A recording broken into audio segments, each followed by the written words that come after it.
wajensu, musamman wanda aka yi musu sabon aure. Wannan tsoron kuma yakan zarci ya zama ɗabi'a.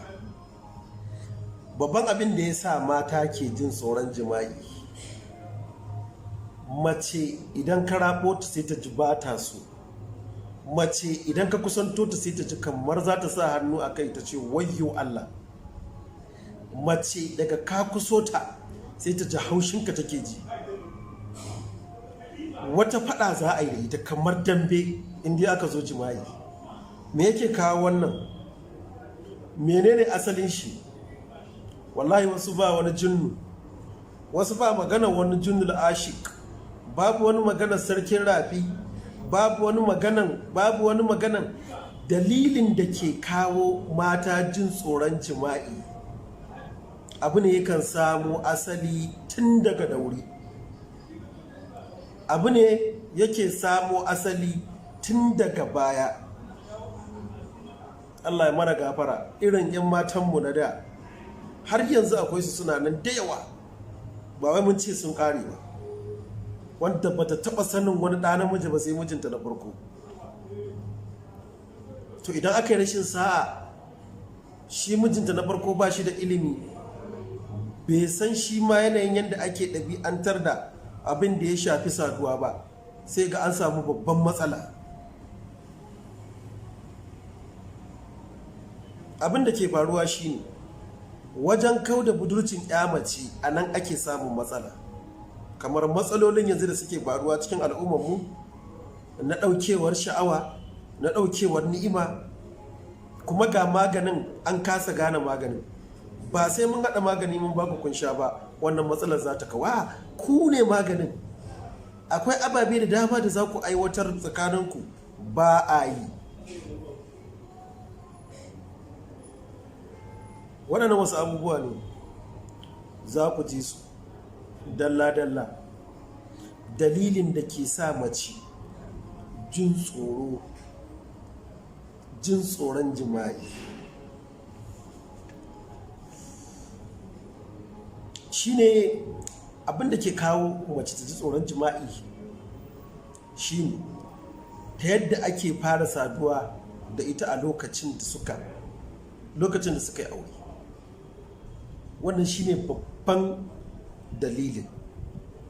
Farkon mu'amala ta saduwa lokacin aure, a ranar farko, wato lokacin da aka yi aure ta tana yarinya budurwa. Bari ku ji abin da ya kamata mu sani a nan shi, a lokacin da ango zai kawar da budurcin amaryarsa, me ya kamata yi? A lokacin da ango zai kawar da budurcin amaryarsa, me ya kamata ya yi? Abin da ya kamata mu sani a nan shi, ya kamata ya bi a hankali, domin ko da ita musamman ba wai za a ɗauke ta yarinya bace karama ko kuma bata san ma wani abu da yake faruwa ba, to ya kamata ya san cewa wani irin yanayi ne aka zo wanda farkon al'amari zai shiga tsakaninsu. Sannan kuma a ce ita karamar yarinya ce, bata san yadda ake jima'i ba, kaga min babu aula ya tsaya ya yi nazari sosai. Yadda ake so ango ya je amaryarsa ranar farko, ya kamata ya je mata ne da wasanni, da dariya, da zolaya. Kar ya gaggawa nuna mata cewa shi jima'i yake so da ita. Ai akwai hadisi, manzo Allah sallallahu alaihi yana cewa idan za ku zakewa matanku, ku tura dan aiki. Sahabbai suka ce ya Rasulullahi, wani abun kunya za a tura dan aiki? Sahibul kalam sayyidul wara imamul mursalin ya ce ai ana nufin ku yi musu wasanni. To wai umum kenan ma maganar saduwa gaba daya. To ina kuma ga yarinya karama wadda bata saba ba, kaga min babu aula ya zama to an ji mata da kakkan nuna gaggawan nuna mata cewa jima'i ya kawo ka a lokacin shi ne kawai musabbabin zuwan ka kusa da ita. No, idan yana cikin abin da ake so shi ne idan kana cikin hira da ita sai ya kwantar da kansa akan kafafuwanta, ya ci gaba da hirarsa yana mata wasanni. Idan an ɗan ɗauki lokaci ana hira sai ya ɗauki ɗaya daga cikin hannayensa ya ɗora a jikinta,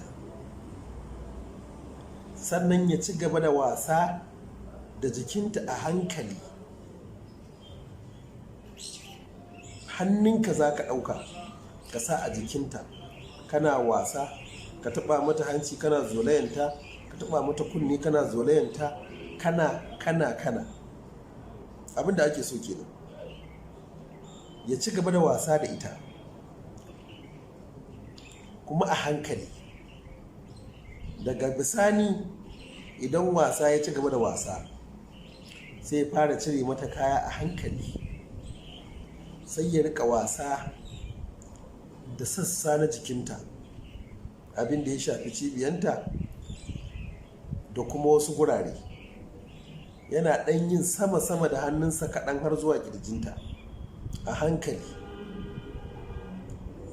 A lura nan, idan lokacin da kake wasa da matarka akwai abubuwan da ya kamata kai a matsayinka na ɗa namiji ka rika lura da shi, ta yanayin reaction ɗinta da yanayin yadda fuskarta take juyawa. Da zarar hannunka ya kai kirjinta, so za ka fara wasa da boss ɗinta, nonukanta, sai ka ci gaba da wasa da su a hankali. Kana wasa da su a hankali har ya zamanto ka cire mata kayanta. In so samu ne sai ya sa bakinsa ya sumbance ta.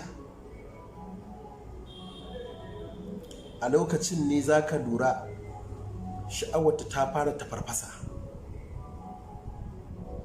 A duk lokacin da ɗa namiji ya sumbanci mace a fuskarta ko a kuncinta, musamman kuma a bakinta, to lokacin ƙwayoyin sha'awa za su fara tafarfasa.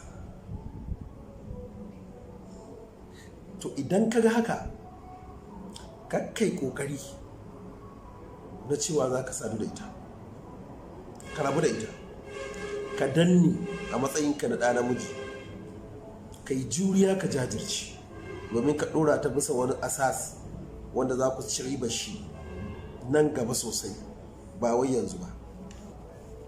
Ina fatan an fahimce ni. Har idan ya lura sha'awarta ta fara tashi, zai ga ta fara jawo shi a kanta, kuma ya ga ta fara riƙe masa jikinsa.